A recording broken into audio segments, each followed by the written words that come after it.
kapatid, magandang hapon po sa inyong lahat. Nakita niyo po itong dala kong sasakyan.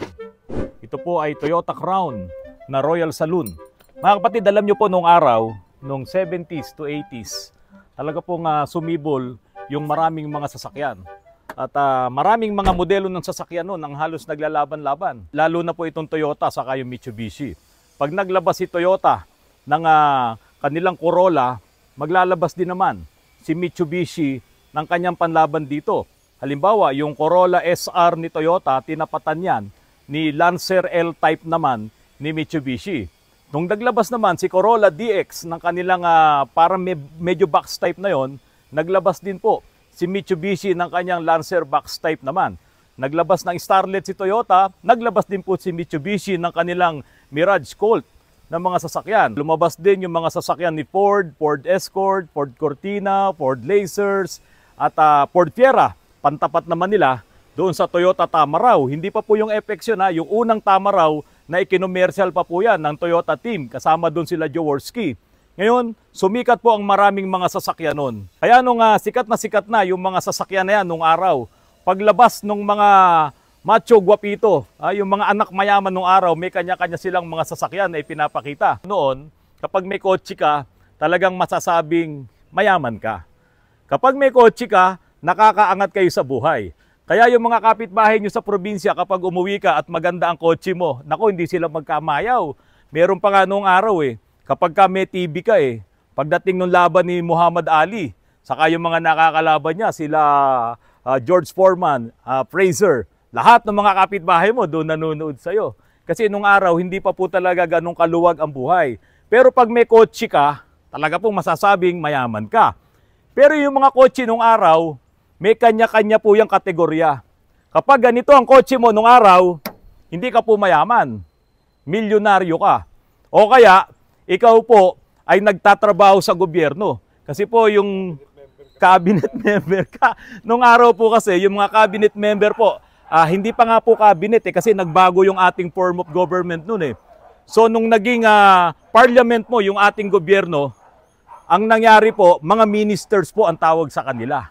Nung time na yon, ako po ay elementary. Kaya pag nag-e-exam kami, pag tinanong sino ang minister ng labor, ayan, Ministry of Labor and Employment, Blas F. Ople. Sino ang minister ng National Defense? Ayan, Johnny Enrile. So lahat po yun, pinag-aaralan namin yan nung elementary, puro mga abbreviation po yun. Itong mga kotse na to, larawan po ito nung araw na ikaw ay nakakaangat sa buhay. Nung araw po, ang mga sasakyan, mano-mano pa yung, mano-mano pa yung bintana. Oo. Di-ikot lang. Walang aircon. Walang aircon. Nung araw, pati taxi, walang aircon. Pero ito pong mga sasakyan na to, naku, kompleto po ito. Power steering na rin po ito. Power steering. Ang kanyang mga bintana, lahat po yan ay power window. Samantalang nung araw, power steering. Power steering. Power window din kasi talagang nasisira pa yung mga pihitan na yon. So mga kapatid, itong Toyota Crown na to, ipapakita ko lang po sa inyo. Tignan nyo yung loob niya. Ayan, tignan nyo po. Ito po ay nakagamusa seat pa yan. Nakagamusa. Napakaganda po ng interior. Ayan. Ang kanya pong stereo ay Pioneer na. Ayan, digital na po yung stereo niya para sa isang 1990 model na unit. Ito yung 8th generation ng Toyota Crown. Ang ganda-ganda po ng interior niya. Pati dito sa likod, meron pa po itong meron pa siyang cooler. Ayan. So ito po, kasama po itong lumalamig. Ayan. Tapos ang sound system niya, ang ganda ng mga speakers niya. Lahat po yan Pioneer. Tignan nyo rin po yung kanyang upuan, napakaganda. Nakagamusa seats po siya. At lahat po ng mga controls dito ay talagang masasabi mong hindi pang ordinaryong sasakyan. Meron din po siyang control ng aircon dito at dito. Nakokontrol niya yung aircon niya. Ayan. So kung titignan nyo po, itong Toyota Crown na to, napakaganda. Ito po ay nabili ko sa may-ari po ng Delta Motors. Si Sir Narciso de la Merced, yung may-ari po ng Delta Motors. Kaya ang rehistro po nito, makikita nyo, Delta Motors pa. So ibig sabihin, kapag ito ay pag-aari ng kasa noong araw, ito po ay CBU. Hindi po ito CKD. Kasi yung mga sasakyan ngayon, ina-assemble na lang sa mga bansa na kung saan meron silang mga planta. Halimbawa, made in Japan nga, kung Toyota yan, pero ina-assemble yan sa Thailand, sa Singapore, sa Malaysia, Indonesia.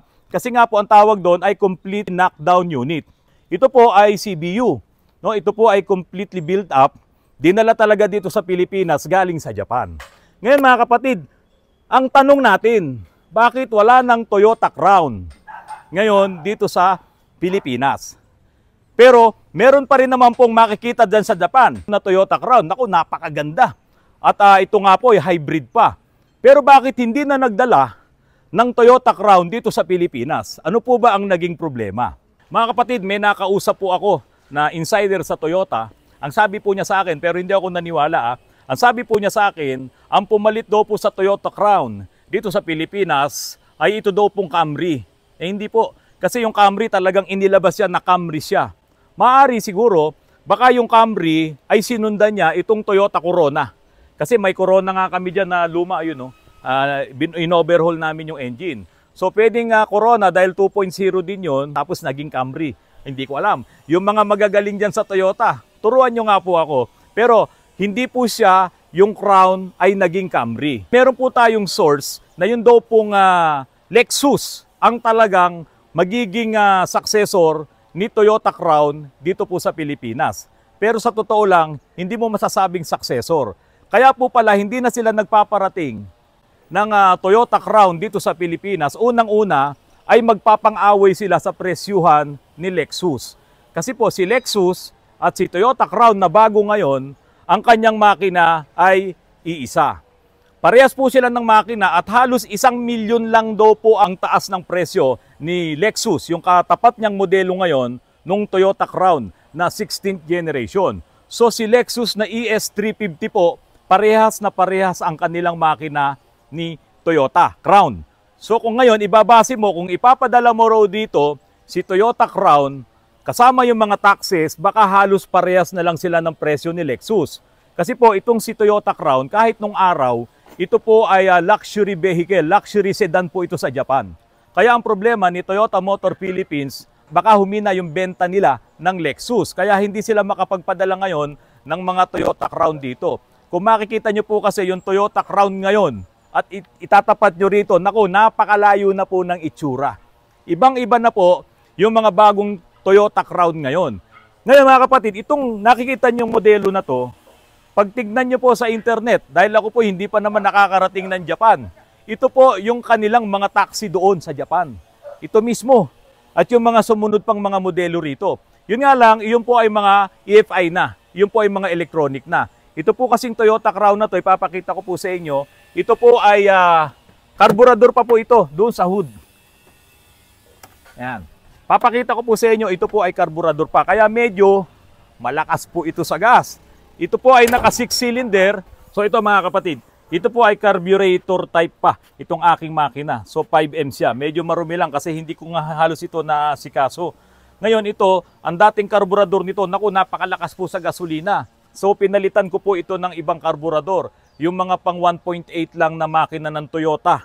Kaya po ito ay mapapansin nyo, medyo bago yung karburador niyan. Medyo tumipid naman po ng konti. Yun nga lang, siyempre, pag nagpalit ka ng karburador, huwag mong asahan yung dati niyang takbo na sobrang lakas. Kasi binawasan mo nga yung konsumo niya sa gasolina. So ito pong Toyota Crown na to, restored po ito. Hindi nga lang siya ganun kalinis dahil hindi ko naasikaso. Nabili ko po ito sa may-ari ng Toyota, ng Delta Motors nung araw, si Sir Narciso de la Merced, na sila rin po yung may-ari nilang Guada Mall na nandiyan sa Makati. So mga kapatid, ito pong mga sasakyan na to ay wala na halos ngayon, kakaunti na lang sila. Kaya po ito iniingatan ko na rin dahil medyo rare na rin po yung mga pyesa nito. Isang dahilan din po kung bakit hindi makarating yung mga bagong Toyota Crown dito sa Pilipinas ay dahil nga po hindi naman nakapag-design ng Toyota Crown para gamitin dito sa Pilipinas dahil sa Pilipinas kailangan ay left-hand drive. Yung mga Crown po na nandyan sa Japan ay right-hand drive. So, ang sabi po nila, kung yun daw po ay babaguhin ng kanyang engineering design, ay lalo pa pong mas malaki ang magagastos. Kaya po, hindi na po nakakapag-import ngayon ng mga ganyang sasakyan, itong Toyota Crown na bago, dahil kailangan pong ilipat mo pa talaga ito pong manibela dito. At siyempre, lahat po yan babaguhin. Lahat ng design yan. E ang problema, mga kapatid, ngayong panahon na to, hindi na po katulad nung dati na ililipat mo lang, ilalagay mo doon ng manibela, yung tulad yung mga nabibiling mga conversion na galing ng Subic, galing dyan sa Port Irene, no, yung mga palusot ng mga sasakyan dyan, na ililipat mo yung manibela.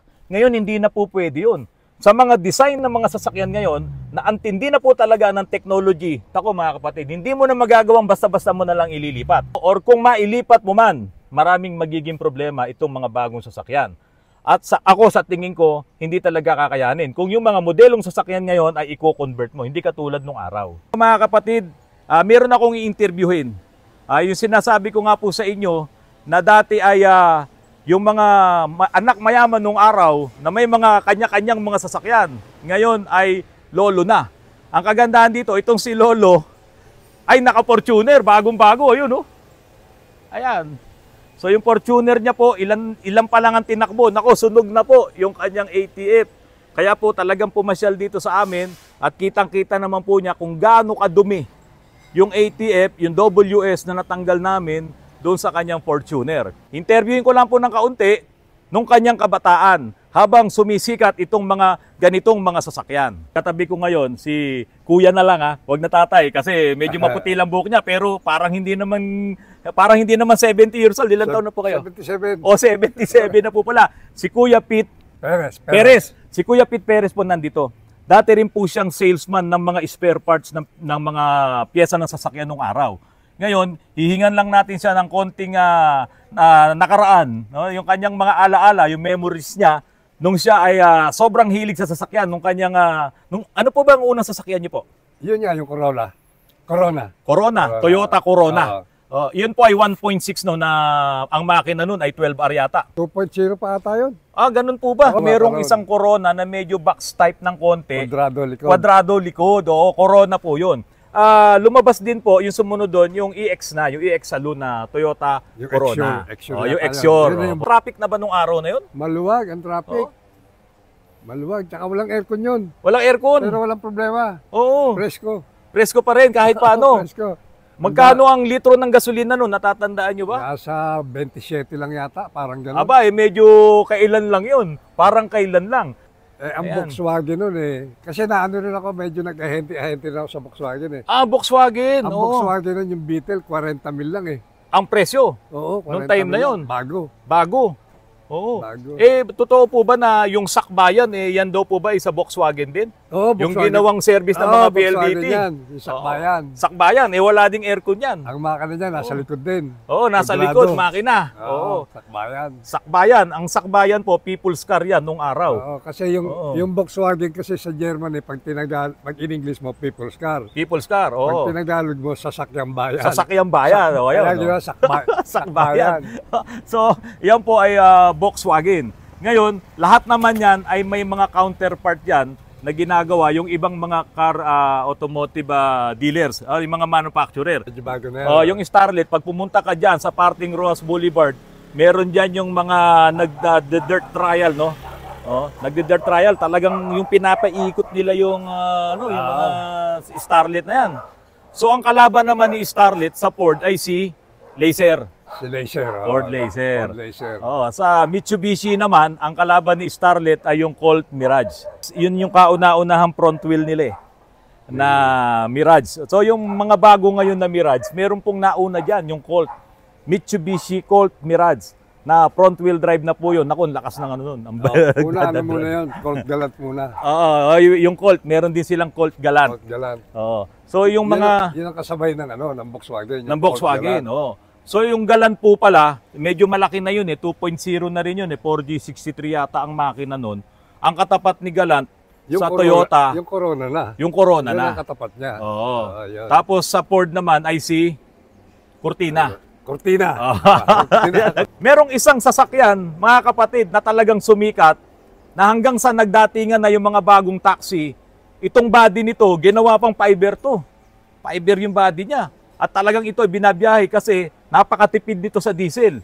Ito yung unang-unang diesel na taxi na kotse nung araw. Ano yun tayo? Ito ay airport taxi na ang kanyang pangalan ay Golden Taxi. Golden Taxi. Oh, anong kotse po yan, tay? Inaano ko si tatay, yung kanyang memory, ha? Hindi ko naman Kuya. yun eh. Yan ay Isuzu. Oo, tama. Ano po? Isuzu ano? Ano? Isuzu. Sige, kaya mo yan. Taxi yun eh. May taxi Oh, taxi yun. Oh, ano yan? Isuzu, ano? Sumikat yun. Ginamit Oh. ano yun eh. Diesel yan, oh. Oo, diesel. Oh, Isuzu. Isuzu. Oh, ano? Isuzu. Parang horoscope yan, horoscope. Oh, Isuzu.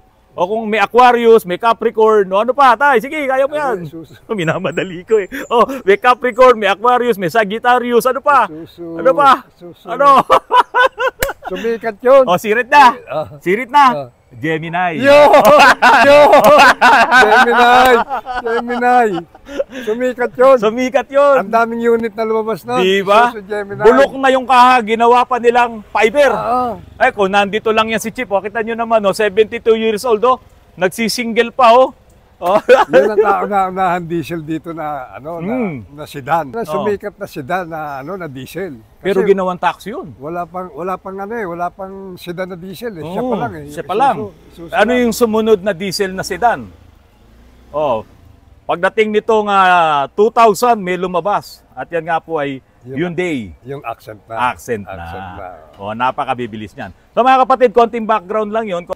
Nung panahon na yun, ano yung music na paborito mo habang ikaw ay nagdadrive? Kasi pag nagdadrive ka, may paborito ka music yung eh. Beatles, tsaka mga Simon and Garfunkel. Kita.